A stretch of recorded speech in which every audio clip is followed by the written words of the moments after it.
ನಮಸ್ಕಾರ. ಎಲ್ಲರೂ ಹೇಗಿದ್ದೀರಾ? ಎಲ್ಲರೂ ಚೆನ್ನಾಗಿದ್ದೀರಾ ಅಂದ್ಕೊಂಡಿದ್ದೀನಿ. ನಾನು ಕೂಡ ಚೆನ್ನಾಗಿದ್ದೀನಿ. ಯಾರೆಲ್ಲ ನನ್ನ ಚಾನಲ್ ನೋಡ್ತಾ ಇದ್ದೀರಾ ಎಲ್ಲರೂ ಸಬ್ಸ್ಕ್ರೈಬ್ ಮಾಡ್ಕೊಳ್ಳಿ ನಮ್ಮ ಚಾನಲ್ನ, ಹಾಗೂ ಲೈಕ್ ಮಾಡಿ, ಶೇರ್ ಮಾಡಿ, ಹಾಗೂ ಕಮೆಂಟ್ ಮಾಡಿ. ಅಷ್ಟೇ ಅಲ್ಲ, ಹೀಗೆ ಸಪೋರ್ಟ್ ಮಾಡ್ತಾಯಿರಿ. ಇವತ್ತು ಮಧ್ಯಾಹ್ನ ಅನ್ನ ಎಲ್ಲ ಕೂಗಿಸಿ ರೆಡಿಯಾಗಿದೆ, ಎಲ್ಲ ಕೆಲಸಗಳು ಮುಗಿದಿದೆ. ಇವತ್ತು ತುಂಬಾ ಇರೋದ್ರಿಂದ ಸಾಂಬಾರು ಮಾಡೋಕ್ಕಾಗಿಲ್ಲ. ಖಾರದ ಪುಡಿ ಡೈಲಿ ಪ್ರತಿದಿನ ಅದೇ ಖಾರದ ಪುಡಿ ಹಾಕಿ ಹಾಕಿ ಹಾಕಿ ಸಾಂಬಾರು ಮಾಡಿ ನಮಗೂ ಒಂದು ರೀತಿ ಬೇಜಾರಾಗಿರುತ್ತೆ.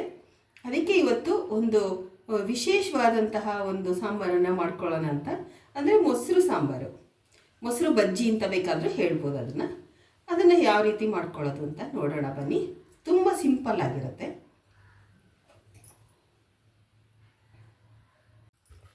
ನಾನು ಒಂದು ಬಾಣಲಿ ಇಟ್ಕೊಂಡಿದ್ದೀನಿ. ಇವಾಗ ಎಣ್ಣೆ ಹಾಕ್ಕೊಳ್ತಾ ಇದ್ದೀನಿ. ಎಣ್ಣೆ ಇದಕ್ಕೆ ಜಾಸ್ತಿ ಹಾಕಬಾರ್ದು, ಮೊಸರು ಹಾಕಿರೋದ್ರಿಂದ ಒಂದು 2 ಸ್ಪೂನ್ ಎಣ್ಣೆ ಹಾಕಿದ್ರೆ ಸಾಕು.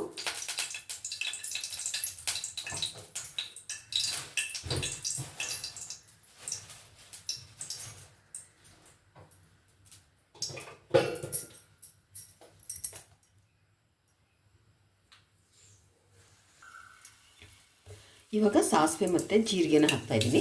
ಎಲ್ಲ ಸ್ವಲ್ಪ ಸ್ವಲ್ಪನೇ ಹಾಕ್ಕೊಳ್ತಾ ಇದ್ದೀನಿ ನೋಡಿ.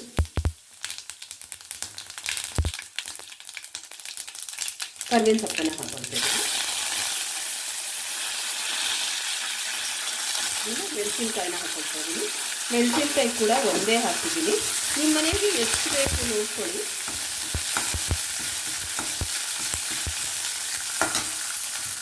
ಒಂದು 4 ಜನ ಅಂತ ಅಂದರೆ ಒಂದು 2-3 ಮೆಣಸಿನ್ಕಾಯಿ ಬೇಕಾಗುತ್ತೆ.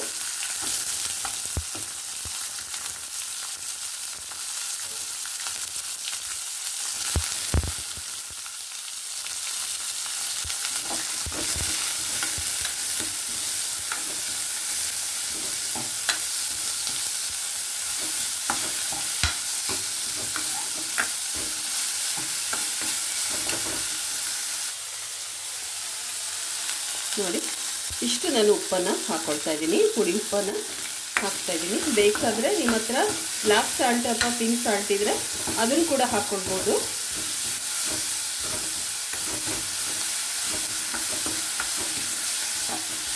ಸಾಕು. ಈರುಳ್ಳಿನೂ ಫುಲ್ಲು ನಾವು ಕೆಂಪು ಮಾಡಬೇಕು ಅನ್ನೋಂಗೇನಿಲ್ಲ. ಇವಾಗ ಇದಕ್ಕೆ ಸ್ವಲ್ಪ ಒಂದೇ ಒಂದು ಟೊಮೆಟೊನ ಹೆಚ್ಚಿಟ್ಕೊಂಡಿದ್ದೀನಿ ನೋಡಿ, ಅದನ್ನು ಹಾಕ್ಕೊಳ್ತೀನಿ. ಈಗ ಒಂದು 3 ಜನ ಊಟ ಮಾಡ್ಬೋದು, ಅಷ್ಟು ಒಗ್ಗರಣೆ ನಾನು ಮಾಡ್ಕೊಂಡಿದ್ದೀನಿ. ನಿಮಗೆ ತುಂಬ ಜನ ಇದ್ದಾರೆ ಅಂತ ಅಂದರೆ ಮೆಣಸಿನ್ಕಾಯಿ ಎಲ್ಲನೂ ಸ್ವಲ್ಪ ಸ್ವಲ್ಪ ಜಾಸ್ತಿ ಮಾಡಿಕೊಂಡ್ರೆ ಆಯಿತು. ಇದಕ್ಕೊಂದು 1/4 ಲೀಟ್ರಷ್ಟು ಮೊಸರು ಹಾಕ್ಕೊಳ್ತೀನಿ ನಾನು. ಮೊಸರಿಗೆ ಸ್ವಲ್ಪ ನೀರು ಹಾಕ್ಬಿಟ್ಟು ಹಾಕ್ಕೊಳ್ತೀನಿ. ಗಟ್ಟಿ ಮೊಸರೇನು ಹಾಕ್ಕೊಳ್ಳಲ್ಲ, ತುಂಬ ಗಟ್ಟಿ ಹಾಕಲ್ಲ ಮೊಸರನ್ನ. ನೋಡಿ, ಇವಾಗ ಇದಕ್ಕೆ ನಾನು ಕೊತ್ತಂಬರಿ ಸೊಪ್ಪನ್ನು ಹಾಕ್ಕೊಳ್ತೀನಿ ನೋಡಿ. ತುಂಬಾ ಚೆನ್ನಾಗಿರುತ್ತೆ.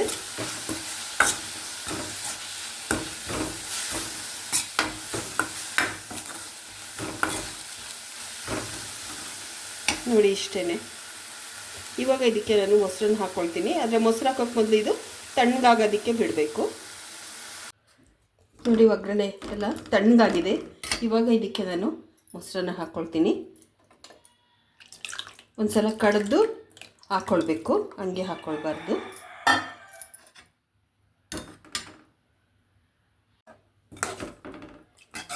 ಸ್ವಲ್ಪ ತೆಳ್ಳಗೆ ಬೇಕಾದರೂ ಮಾಡ್ಕೊಳ್ಬೋದು.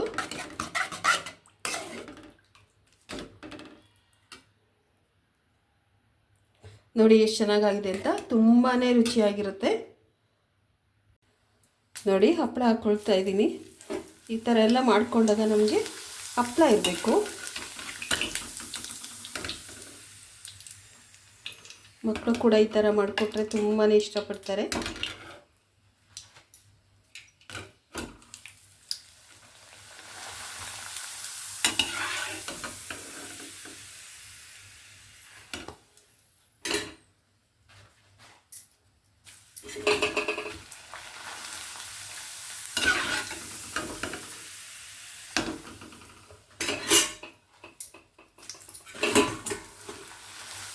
ಬೋಂಡ ಏನಾದ್ರು ಮಾಡೋಣ ಅಂತ ಅಂದ್ಕೊಂಡೆ, ಬೇಡ ಹಪ್ಪಳನೇ ಹಾಕ್ಕೊಟ್ಬಿಡೋಣ, ಇನ್ನೊಂದು ಸಲ ಮಾಡಿದ್ರಾಯ್ತು.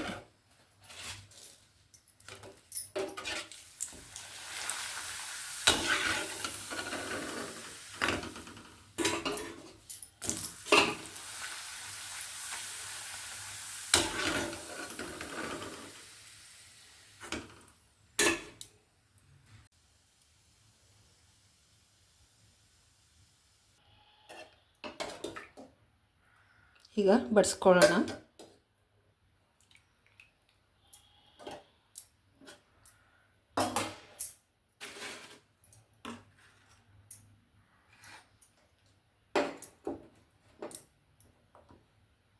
ಒಂದು ಸ್ವಲ್ಪ ಸೌತೆಕಾಯಿ, ಇದಕ್ಕೂ ಸೌತೆಕಾಯಿ ಬೇಕಾದ್ರೆ ಹಾಕ್ಕೊಳ್ಬೋದು, ಇಲ್ಲ ಅಂದರೆ ಏನು ಬೇಡ.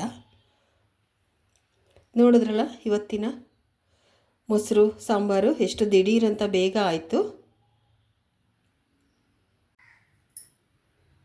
ನೋಡಿದ್ರಲ್ಲ ಇವತ್ತಿನ ದಿಢೀರಂತ ಹೇಳಿ ಅರ್ಜೆಂಟಿಗೆ ಹಾಗೂ ರುಚಿಯಾದಂತಹ ಮೊಸರು ಸಾಂಬಾರನ್ನ ಹೇಗೆ ಮಾಡ್ಕೊಳ್ಳೋದು ಅಂತ. ಮೊಸರು ಬಜ್ಜಿ ಅಂತ ಬೇಕಾದರೂ ಕರಿಬೋದು, ಅದಕ್ಕೆ ಬೇಕಾದರೆ ಸೌತೆಕಾಯಿ ಕೂಡ ಹಾಕ್ಕೊಳ್ಬೋದು, ಇನ್ನೂ ಚೆನ್ನಾಗಿರುತ್ತೆ. ಬೇಡ ಮಧ್ಯೆ ಒಂದು ಕೆಲವು ಮಕ್ಕಳುಗಳು ಇಷ್ಟಪಡಲ್ಲ, ಆದ್ದರಿಂದ ಹಾಕೋದು ಬೇಡ, ಪಕ್ಕದಲ್ಲಿ ನೆಂಚ್ಕೊಳಕ್ಕೆ ಇಟ್ಕೊಂಡ್ರೆ ಆಗುತ್ತೆ. ಈ ವಿಡಿಯೋ ನಿಮಗೆಲ್ಲ ಇಷ್ಟ ಆಗಿದೆ ಅಂತ ತಿಳ್ಕೊಂಡಿದ್ದೀನಿ. ಲೈಕ್ ಮಾಡಿ, ಶೇರ್ ಮಾಡಿ ಹಾಗೂ ಸಬ್ಸ್ಕ್ರೈಬ್ ಮಾಡ್ಕೊಳ್ಳೋದನ್ನು ಮರಿಬೇಡಿ. ವಿಡಿಯೋನ ಫುಲ್ ನೋಡಿ, ಕಡಿಮೆನೇ ಹಾಕಿರ್ತೀವಿ, ಜಾಸ್ತಿ ಲೆಂತಿಯಾಗಿ ಹಾಕಿರಲ್ಲ. ನೋಡಿ, ಒಂದು 3 ನಿಮಿಷ 4 ನಿಮಿಷನಾದರೂ ನೋಡಿ, ಸ್ವಲ್ಪ ವಾಚವರ್ ಆಗುತ್ತೆ ಅಂತ ಅಷ್ಟೇ. ಈ ವಿಡಿಯೋ ನೋಡಿದ್ದಕ್ಕೆ ನಿಮಗೆ ನನ್ನ ತುಂಬು ಹೃದಯದ ಧನ್ಯವಾದಗಳು.